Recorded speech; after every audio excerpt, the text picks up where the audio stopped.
सदगुरुदेव भगवान की जय। श्री सीताराम सरकार की जय। श्री राधा रमण लाल की जय।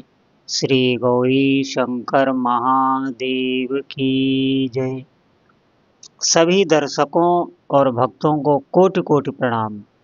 सबको प्रेम भरा जय जय श्री राधे, जय जय श्री सीताराम। आज का सत्संग बहुत ही महत्वपूर्ण है। जितने भी साधक जप परायण हैं, जो भगवान का नाम जप रहे हैं या मंत्र जप रहे हैं या गुरु के द्वारा दिया हुआ मंत्र या नाम, जो भी साधक साधना कर रहे हैं, सबके लिए बहुत ही आवश्यक है और बहुत ही ध्यान से सुनेंगे।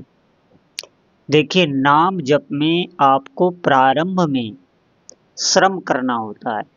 श्रम का मतलब है, जैसे जब इस भौतिक संसार में हम कोई भी ऐसी क्रिया सीखते हैं जिससे हमारा जीवन यापन हो, जिससे हमारा रोजगार चले, ऐसी जब हम कोई क्रिया सीखते हैं तो देखना उसमें हमें कितना श्रम करना पड़ता है।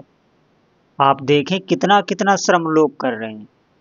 2-2, 4-4 घंटा वो पसीना बहाते हैं, मेहनत करते हैं और उनके भीतर महत्व ये होता है कि इस क्रिया से हमारा आगे रोजगार चलेगा, हमारा इससे परिवार का पालन पोषण होगा। ये उनके भीतर महत्व बुद्धि बैठी होती है, खुशी बैठी होती है और इसी बल पर वो क्रिया वो सीखते हैं, बहुत परिश्रम करते हैं और कभी उस परिश्रम में वो श्रम का अनुभव नहीं करते। उनके भीतर उल्लास रहता है कि थोड़े दिन बाद ही इससे हम धन प्राप्त करेंगे। आप ध्यान दें, नाम जप में आपका अगर इससे थोड़ी सी भी महत्व बुद्धि आ जाए, मैं ये नहीं कहता हूं कि आप प्रारंभ से ही सिद्ध हो जाएंगे, अगर थोड़ी सी भी आपके भीतर महत्व बुद्धि है तो आप रोज नियम से नाम जप करेंगे और आपका छूटेगा नहीं। प्रारंभ में ही आपको श्रम करना पड़ता है। क्यों? क्योंकि विषय भोग हमने इतने ज्यादा भोगे हैं, आज से नहीं अनंत जन्मों से, तभी ये नाम हमें अच्छा नहीं लगता। इसीलिए हमें कहना पड़ रहा है कि आपको श्रम होता है। वास्तविक बताएं, जब थोड़ा समय व्यतीत होगा तो बिल्कुल आपको श्रम का अनुभव नहीं होगा, नाम जप बढ़ने लगेगा। जैसे जब कोई विषयी अपने विषय को ग्रहण करता है तो एकांत में छिप छिप के वो विषय को ग्रहण करता है। कोई भी विषय, कोई भी उसका मनचाहा विषय हो तो वो एकांत ढूंढता है और कोई उसे परेशान ना करे, वो बहुत एकाग्रता से अपने विषय को भोगता है। ये एक भौतिक उदाहरण ये सब दिए जा रहे हैं, आप ध्यान दें। इनका भगवान के भजन से कोई तालमेल नहीं।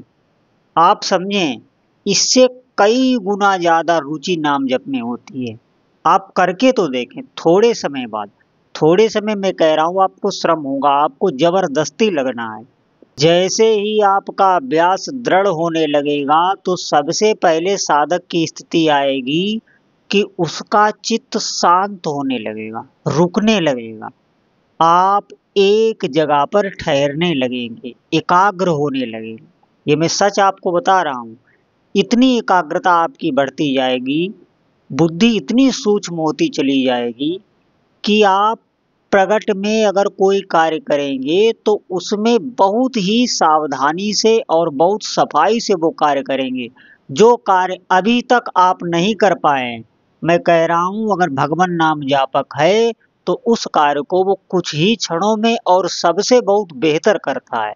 उससे अच्छा कोई नहीं कर सकता। नाम जब से इतनी ज्यादा एकाग्रता की पुष्टि होती है कि उसे अपनी आत्मा का साक्षात्कार हो जाता है। आप इसे बिल्कुल कोई पाखंड या अफवाह फैला रहा हूं ऐसा मत सोचना। ये आप करके देखें, आप एकाग्र होने लगेंगे। भले ही आपका नाम का चिंतन नहीं हो रहा है, आप जप परायण रहें, बस विश्वास लाएं, महत्व बुद्धि लाएं। जैसे महत्व बुद्धि हमारी धन पर बनी हुई है, ऐसे महत्व बुद्धि आपकी नाम पर होनी चाहिए। बाकी सभी कार्य भगवान का नाम ही करता है या मंत्र करता है जो आप जप रहे हैं। आप एकाग्र होने लगेंगे।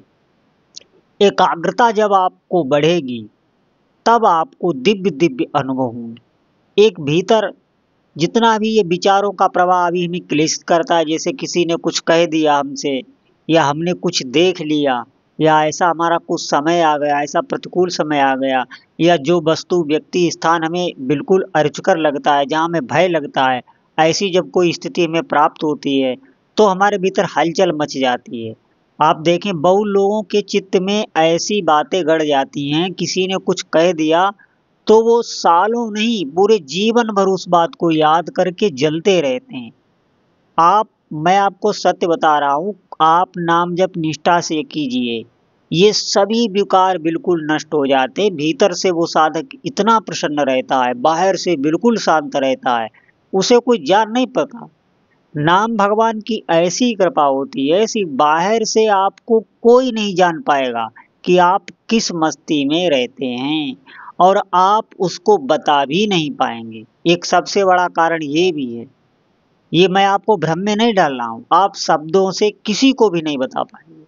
जब वो साधक जप करेगा, जैसे आप देखें साधना भक्ति बहुत लोग कर रहे हैं, भगवान का नाम जप रहे हैं, भगवान की सेवा पूजा आरती भोग राग सब कुछ करते हैं, सब भगवान की भक्ति आप देखेंगे सभी करते हैं। लेकिन आप देखेंगे बहुत बिरले लोग होंगे जो जप परायण होंगे, भगवान की भक्ति भी कर रहे हैं लेकिन भगवान का नाम जप पर विशेष महत्व है। ऐसे आपको बहुत कम मिलेंगे, और ऐसे ही भक्तों के जीवन में आनंद आता है। ऐसे ही भक्त भगवत साक्षात्कार इन्हीं आंखों से करते हैं।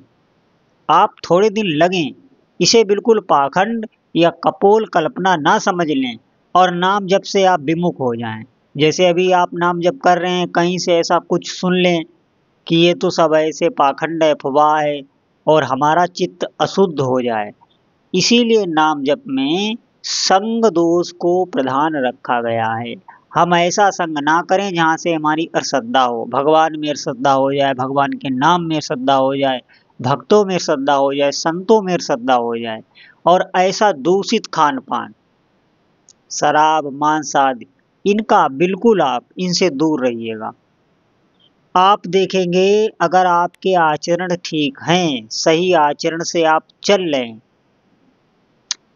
अपनी जीभ से झूठ नहीं बोलते हैं, अधिक से अधिक सत्यपरायण रहते हैं, और आप भगवान नाम जप कर रहे हैं, तो कुछ ही दिनों में जितने भी विकार मानसिक आपके अंदर से क्लेश देने वाले हैं, जैसे आप देखें, आप खुद इस जगत में देख लें कि लोगों के पास सब कुछ है, जिस रुपया पैसा के लिए आदमी मरा जा रहा है वो उनके घर भरा पड़ा हुआ है, सब सुख सुविधाएं हैं, लेकिन वो क्लेशित हैं, वो चिंतित रहते हैं। वो संतों के पास जाते हैं, वो अपनी व्यथा बताते हैं, वो बहुत दुखी हैं। क्यों? क्योंकि उनका जो अंतःकरण है वो वहीं से दुख मिलता है। सुख दुख की प्राप्ति हमें बाहर से नहीं मिलती है, आप ध्यान दें, हमें भीतर से ही। जब हम दुखी होंगे तो हमें हर जगह दुख प्राप्त होगा। जैसे घर से हम कोई जब अनबन होके बाहर चलते हैं, घर से कोई झगड़ा करके चलते हैं, तो बाहर में कुछ भी अच्छा नहीं लगता, कोई अच्छा भी बोलता है उस पे भी हमें गुस्सा आता है। जब पहले से ही हमारे चित्त में खिन्नता आ गई, अब हमें कुछ अच्छा नहीं लगेगा। आप इस उदाहरण से समझ लें, चिंतन कर लें। ऐसे ही अगर हमारा चित्त हमेशा प्रसन्न रहता है, हमें मधुर मधुर भगवान की स्मृति बनी रहती है, वो स्मृति हमारी जाती नहीं और दूसरा कोई जान भी नहीं पाता, तो ऐसा साधक भीतर से इतना प्रसन्न रहता है। ये प्रसन्नता आपको कभी धन से नहीं मिल सकती, भोगों से नहीं मिल सकती, ये सिर्फ जप से ही मिलेगी, कहने सुनने से भी नहीं मिलेगी, और कोई जान भी नहीं पाएगा कि आपकी ऐसी दिव्य स्थिति है, जब तक आप किसी को बताएंगे नहीं। और अगर आपने बता दिया और उसने अश्रद्धा कर ली तो आपकी स्थिति जा सकती है। ये बहुत फिसलन का मार्ग होता है, इसमें बहुत सावधानी से चलना होता है, इसीलिए आप चलते रहें। मैं बार बार ऐसी बातें आपको बताता रहता हूँ जिससे आपको कोई कभी भी ऐसा भीतर से अनुभव ना हो कि हमें भक्ति से गिर गया हूँ, हमें कोई बताने वाला नहीं। आप ध्यान से पूरे सत्संग को सुनना, आपको अपने हर सवाल का जवाब इस सत्संग में ही मिल जाएगा। कभी भी आप ऐसा कुसंग ना करें, कुसंग से बहुत हानि होती। और जीवन में सत्संग को सुनते रहना चाहिए। मैं ये नहीं कह रहा हूँ हमारा ही सत्संग सुनो, जो भी भगवत प्रेमी संत हों, जिनसे भगवान के नाम में, रूप में, लीला में, जिनसे हमारा मन लगने लगा हो, हम भगवान का भजन करने लगे हों, ऐसी संतों की बाणी आप सुनिए और भजन करिए। आप देखिए कभी भी आपके भीतर अश्रद्धा नहीं आएगी, आप भक्ति में आगे बढ़ते चले जाएंगे। बार बार हमारी सभी साधकों से प्रार्थना है, कभी भी नाम जप ना छोड़ना। जीवन में चाहे जैसे कष्ट आ जाए, अगर नाम जप छूट गया तो बहुत ही हानि हो जाएगी। हमारा जीवन जो अभी तक व्यर्थ गया है भगवान नाम के बिना, अगर आगे का भी जीवन चला गया तो ये मनुष्य जीवन निश्चित मानिए हमारा असफल हो जाएगा। इसीलिए सभी साधकों से प्रार्थना है, बार बार अधिक से अधिक भगवान नाम जप करें। अभी प्रारंभ में आपको क्लेश उठाना पड़ सकता है, आगे आनंद ही आनंद की आपको अनुभूति होगी। सभी साधकों से प्रार्थना है, अधिक से अधिक भगवान नाम जप करें। बोलो जय जय श्री सीताराम।